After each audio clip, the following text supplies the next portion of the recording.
Assalamu alaikum dear student, I am Sayyida Rabah Fatima. Today we are going to start unit number 12, angle in a segment of a circle, grade 10th. Basically हम ये जो chapter start कर रहे हैं इसमें हम क्या बात कर रहे हैं कि हम एंगल्स को डिस्कस करेंगे जो कि सेगमेंट के थ्रू बनेगा एक सर्कल पे। तो हम अब देखेंगे अपने फर्स्ट थ्योरम की स्टेटमेंट को प्रूव करते हुए कि हम किस तरीके से सेगमेंट को कर रहे हैं use. So let's move towards the light board. Theorem number 1 of this chapter, first we have to understand the statement of this theorem, then we will prove it. The measure of a central angle of a minor arc of a circle is double that of the angle subtended by the corresponding major arc. तो सबसे पहले तो important चीज़ ये है student, हमें कितने portion में बताया जा रहा है गिवन और कितने पोर्शन में हम देख रहे हैं कि हमने क्या करना है प्रूफ। तो देखें, the measure of a central angle of a minor arc of a circle, यहाँ तक हमें क्योंकि कॉमा आ गया तो बेसिकली ये जो कॉमा है स्टूडेंट इसने हमें बताया है कि यहाँ से बात स्टार्ट होगी दूसरी। तो कॉमा से पहले पहले जो जो हमें लिखा हुआ नज़र आ रहा है, ये जो चीज़ हमें बताई गई है वो हम राइट करेंगे गिवन में, और इसके बाद जो लिखा हुआ है वो हम करेंगे स्टूडेंट प्रूफ। ओके, अब उसके बाद देखिए हमें गिवन क्या है, उसमें पहले उसको कर लेते हैं, उस कॉन्सेप्ट को understand. The measure of a central angle, एक तो सेंट्रल एंगल की बात हो रही है यहाँ पर, तो हम यहाँ पे देखते हैं कि हम बात कर रहे हैं सेंट्रल एंगल की ऑफ अ माइनर आर्क, और हम दूसरी बात किसके बारे में कर रहे हैं, सेंट्रल एंगल जो कि बन रहा है किससे, माइनर आर्क जो मिलके बना रही है सेंट्रल एंगल। ओके, तो स्टूडेंट हम यहाँ पर देखेंगे कि हम जब बात कर रहे हैं डबल की, तो हम डबल लेकर चल रहे हैं किसको, is double that of the angle subtended by the corresponding major arc. एक तो हमने डबल की बात की, और किसको डबल करेंगे, मेजर आर्क के साथ जो हमारे पास एंगल बन रहा है स्टूडेंट, और वो क्या है, बेसिकली हम ले रहे हैं कौन सी मेजर आर्क ले रहे हैं, हम कॉरेस्पॉन्डिंग मेजर आर्क ले रहे हैं। तो कुछ चीज़ें हमने जो कि यहाँ पे ऑलरेडी मार्क कर ली हैं उसको करते हैं अंडरस्टैंड, फिर हम अपने थ्योरम के प्रूफ की तरफ चलेंगे। इसका मतलब है कि बात हो रही है हमारे पास मेजर आर्क और माइनर आर्क की। तो हमें पता है स्टूडेंट मेजर आर्क और माइनर आर्क क्या होती है। अगर हमारे पास एक सर्कल है तो जो सर्कल का सर्कमफेरेंस है उसको मैं अगर टू कोई पॉइंट्स उस पर कर दूँ mark, let's suppose this is the circle, इस सर्कल पे मैंने 2 पॉइंट्स मार्क कर दिए हैं इस तरीके से, इसको मैंने कह दिया L और इसको मैंने क्या कह दिया है M। अब देखें यहाँ पर मुझे एक L M बेसिकली नज़र आ रही है, इतना सा पोर्शन नज़र आ रहा है किसका, सर्कमफेरेंस का। तो अगर मैं इसको अलहदा कर दूं और इसको अलहदा कर दूं, मतलब एक मेरे पास लेंथ ये आ रही है और एक लेंथ आ रही है स्टूडेंट ये, और यहाँ पे मैं एक और पॉइंट लिख देती हूँ, दिस इज N LMN और and this is let's suppose O। अब देखें LMN या LNM जो है बेसिकली एक आर्क ये है हमारे पास, एक आर्क है स्टूडेंट हमारे पास LN, this basically N LN and M, एक LNM आर्क है, और दूसरी आर्क कौन सी है स्टूडेंट, LOM।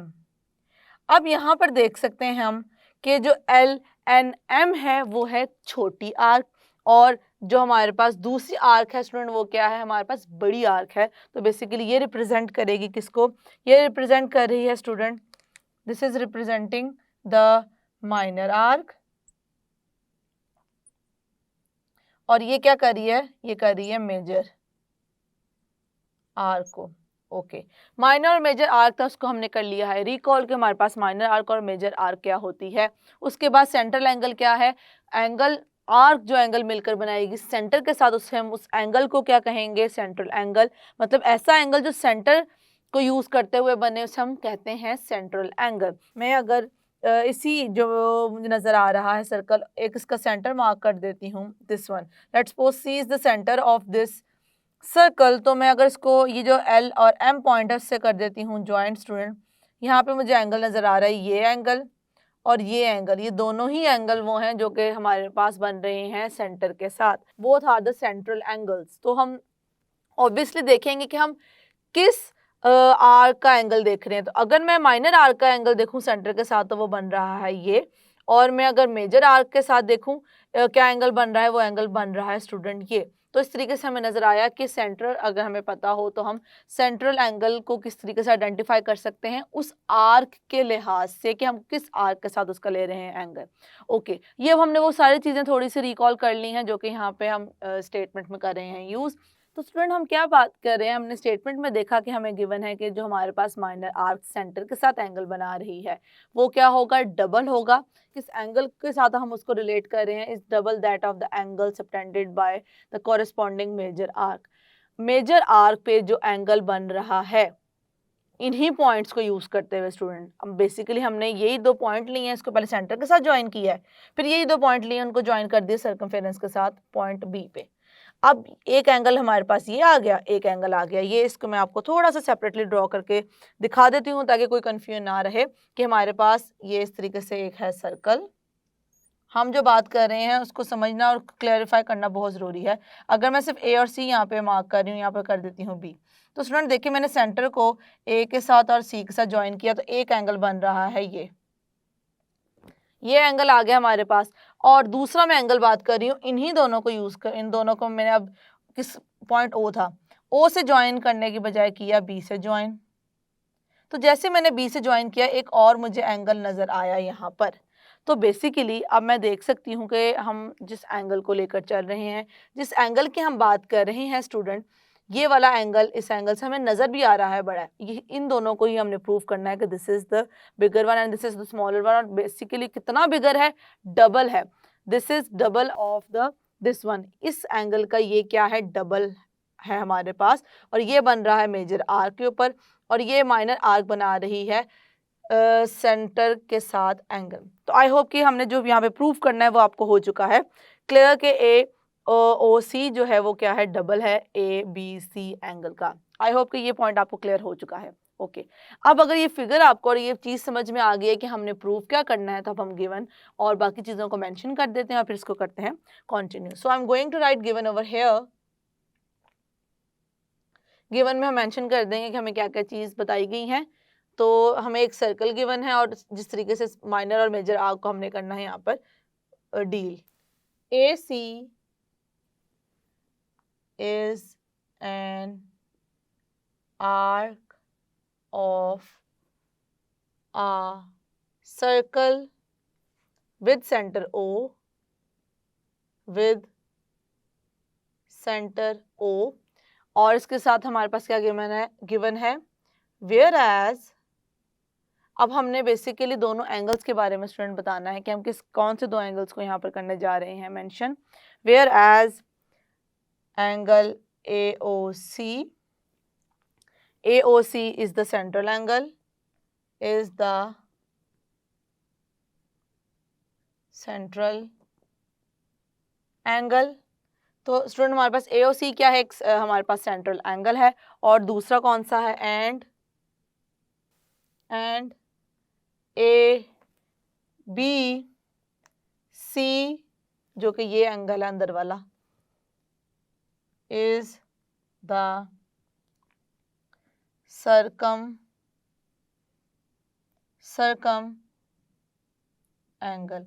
अब स्टूडेंट देखें, एक को मैंने कह दिया है कि ये मेरे पास है सेंट्रल एंगल, ये मेरे पास है सर्कम एंगल। सर्कम एंगल को हम नेक्स्ट थ्योरम में भी डिटेल में डिस्कस करेंगे, लेकिन अभी हम इसको थोड़ा सा समझ के आगे चलते हैं कि जो बेसिकली सर्कमफेरेंस है, सर्कमफेरेंस के साथ जो एंगल बनने का वो हम उसे क्या कह देंगे कि वो हमारे पास क्या है, सर्कम एंगल है। ऑब्वियसली ये हमारे पास सर्कमफेरेंस के ऊपर बन रहा है और ये हमारे पाथ एंगल बन रहा है सेंटर के साथ। ओके, तो ये हमने गिवन में बता दिया कि ये हमारे पास सेंट्रल एंगल है और ये हमारे पास क्या है, सर्कम एंगल है। इसको हमने इस तरीके से नोट डाउन कर दिया। अब मेंशन करते हैं कि हमें यहाँ पर क्या चीज प्रूव करनी है। So what we have to prove here,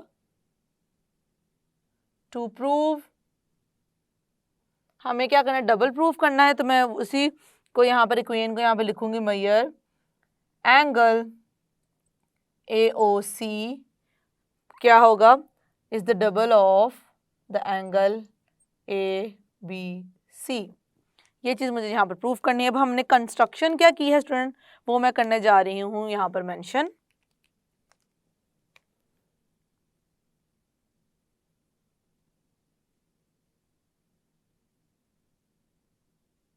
construction, अब कंस्ट्रक्शन में हमने क्या किया है, हमने बी को ज्वाइन कर दिया है ओ के साथ, और हम देख सकते हैं हमारे पास किस तरीके से एक और पॉइंट आ रहा है, पहले इसको कर देते हैं mention. Join B with O and produced it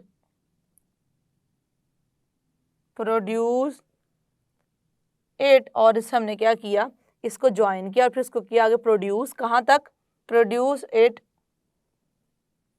to meet the circle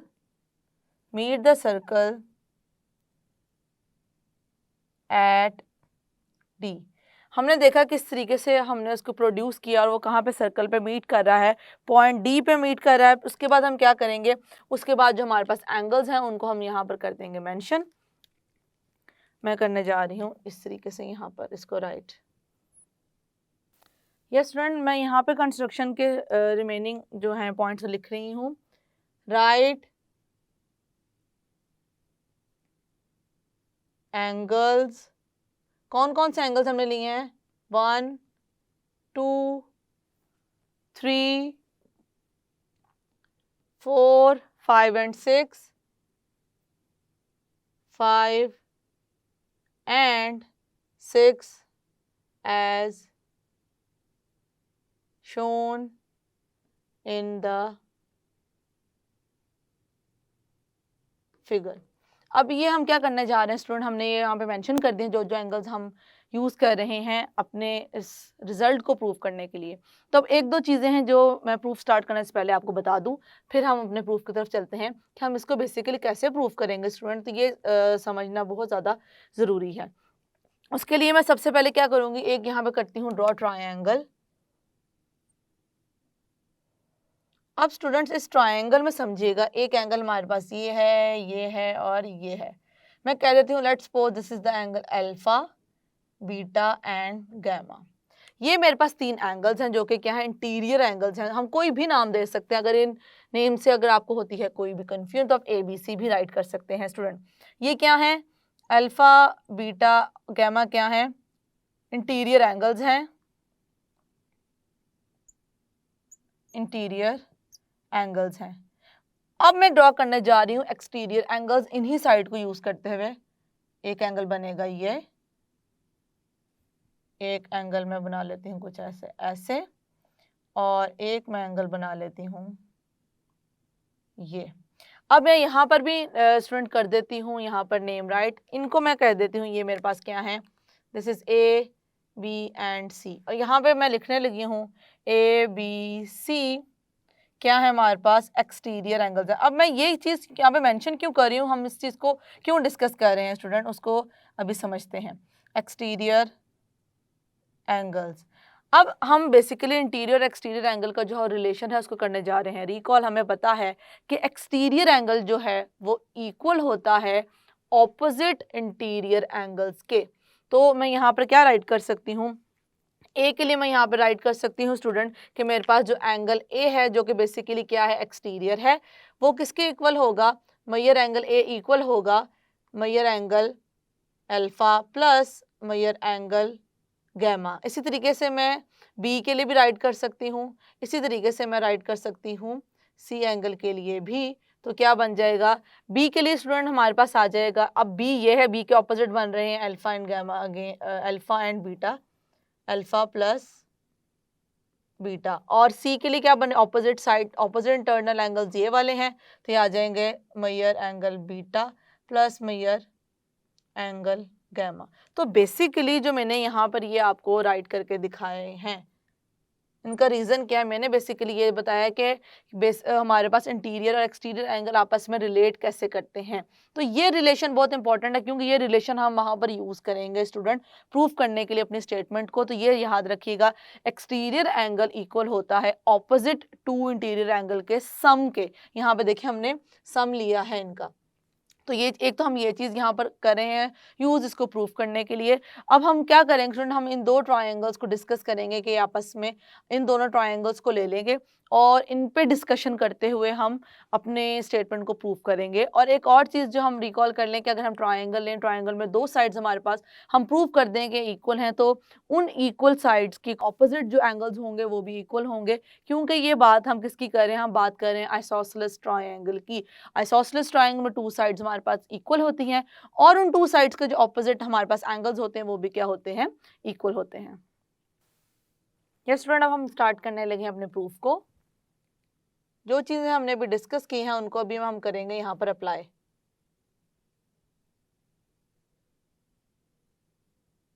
statements, reasons. Okay student, अब यहाँ पर देखिए हम बात करने लगे हैं, जैसे कि मैंने आपको भी एंगल्स से मैंने कहा था कि हम स्टार्ट करेंगे, तो उसी चीज़ को मैं कंटिन्यू करने लगी हूँ प्रूफ में। एक्सटीरियर एंड इंटीरियर एंगल वाला कॉन्सेप्ट भी जहन में रखिएगा, और जो कि मैंने आइसोसेलेस ट्रायंगल वाली बात बताई थी उसे भी रखिएगा माइंड में। सबसे पहले मैं जिसके बारे में बात करने लगी हूँ एंगल 1 और एंगल 3 के अकॉर्डिंगली। अब देखिएगा मैंने आपको आइसोसेलेस ट्रायंगल का भी बताया है, तो देखिए हम अगर इन दोनों ट्रायंगल्स को लेकर चलें तो उससे पहले हम एंगल्स को डिफाइन करने लगे हैं। अब ओ से बी तक हमारे पास जो लाइन सेगमेंट है वो किसको रिप्रेजेंट कर रही है, वो रिप्रेजेंट कर रही है रेडियल सेगमेंट को। तो ये भी हमारे पास रेडियल सेगमेंट है, ये भी हमारे पास रेडियल सेगमेंट है। अगर रेडियल सेगमेंट थोड़ा कंफ्यूज कर रहा है वर्ड, तो हम सिंपली बात करते हैं, हम बात करें स्टूडेंट रेडियस की। ये भी रेडियस है, ये भी रेडियस है और ये भी रेडियस है, ओ बी भी, ओ ए भी और ओ सी भी। इसका मतलब ये है कि अगर ये दोनों हमारे पास इक्वल हैं तो इस ट्रायंगल में ये ओ ए और ओ बी आ रहा है, तो ये हमारे पास कौन सा ट्रायंगल बन गया स्टूडेंट, आइसोसेलेस बन गया। जैसे कि मैंने अभी आपको बताया था, दो हमारे पास साइड्स आ जाएंगी इक्वल, तो उनके ऑपोजिट एंगल्स भी क्या होंगे, इक्वल। तो मैं यहाँ पर मेंशन कर सकती हूँ कि एंगल 1 जो है बेसिकली इक्वल है किसके, एंगल 3 के। इसी को करने जा रही हूँ मैं यहाँ पर स्टूडेंट, राइट। हमारे पास है angle 1 equals to angle 3। Reason में हम क्या मेंशन करेंगे, रीजन में स्टूडेंट हम वही मेंशन कर देंगे कि हमें पता है कि हमारे पास ये क्या है, ऑपोजिट एंगल्स हैं किसके, कॉन्ग्रुएंट साइड के। Angles opposite, angles opposite to equal sides. किसकी इक्वल साइड्स हम बात करें स्टूडेंट, ट्रायंगल ले रहे हैं ओ ए बी। इन ट्रायंगल ओ ए बी में हमने कहा कि ये जो दोनों एंगल्स हैं हमारे पास क्या हैं, इक्वल हैं। अब देखिए इसे मैं कह दूंगी इक्वेशन नंबर 1।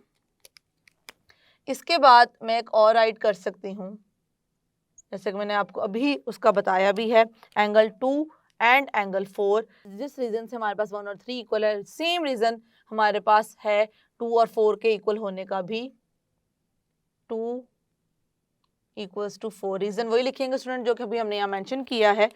हमारे पास इक्वेशन नंबर 1 के लिए, इक्वेशन नंबर 2 के लिए भी हमारे पास यही सेम रीजन होगा, बट यहाँ पे जो ट्रायंगल है वो चेंज हो जाएगा, जिसको हम इक्वल लेकर चल रहे हैं। ओ बी और ओ सी दोनों क्या हैं, इक्वल, तो इनके ऑपोजिट एंगल्स भी क्या होंगे हमारे पास, इक्वल होंगे। ओ सी भी हो जाएगा हमारे पास ट्रायंगल रीजन में। So angle opposite to angles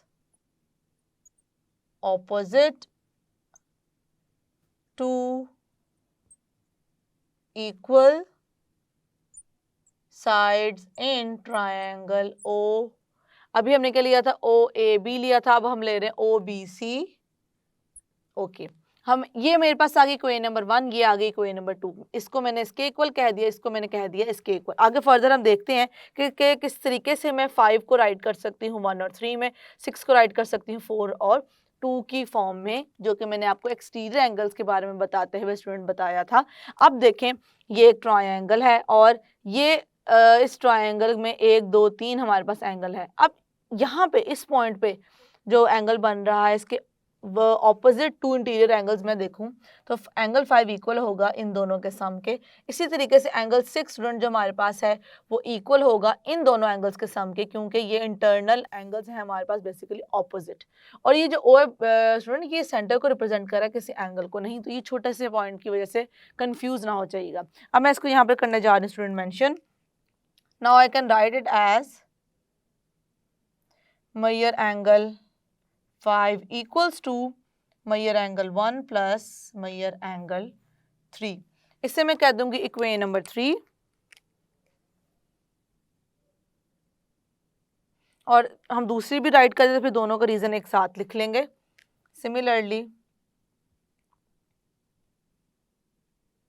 Similarly, angle 6 equals to angle 2 plus angle 4.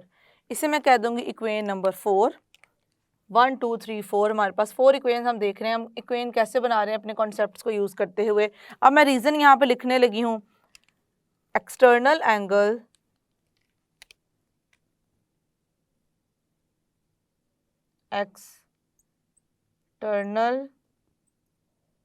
angle is equals to the sum of the internal angles is the sum of internal opposite angles.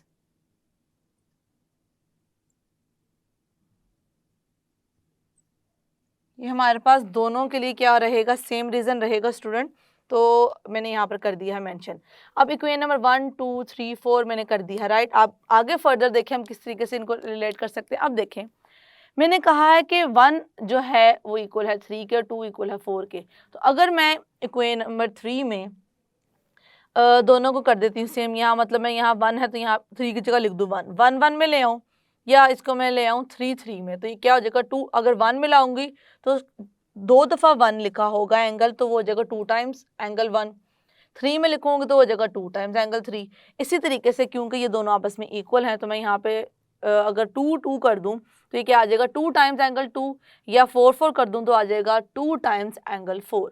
तो उससे हम देखेंगे कि हम basically double का जो हमने concept proof करना है हम थोड़ा थोड़ा उस साइड पे मूव करना शुरू हो गए हैं. आपके किस तरीके से हम डबल को लेके आएंगे. डबल का मतलब है कि हम एंगल को मल्टीप्लाई करवा रहे हैं किससे 2 से मल्टीप्लाई करवा रहे हैं स्टूडेंट. अब मैं इसको दोबारा लिखूंगी. Again I am going to write over here. अब अगेन मैं कैसे लिख रही हूँ स्टूडेंट्स को देखें. अभी मैंने आपको एक्सप्लेन कर दिया कि हम किस तरीके से 3 और 4 को दोबारा लिखेंगे. Meyer angle 5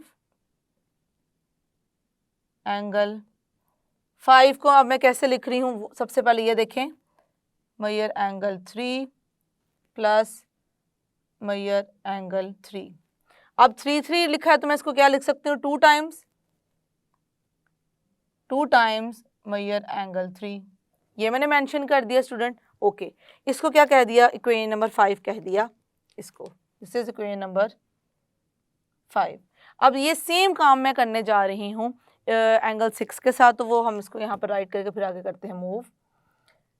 तो मैं अब एंगल 6 के लिए भी यही सेम काम कर सकती हूँ स्टूडेंट. अब क्या आ जाएगा. ये मैंने 3 3 में किया था इसको मैं कर दूंगी 4 4 में. Meyer एंगल 4 ये आ गया 2 टाइम्स एंगल 4. इसको मैं कह दूंगी इक्वेशन नंबर 6.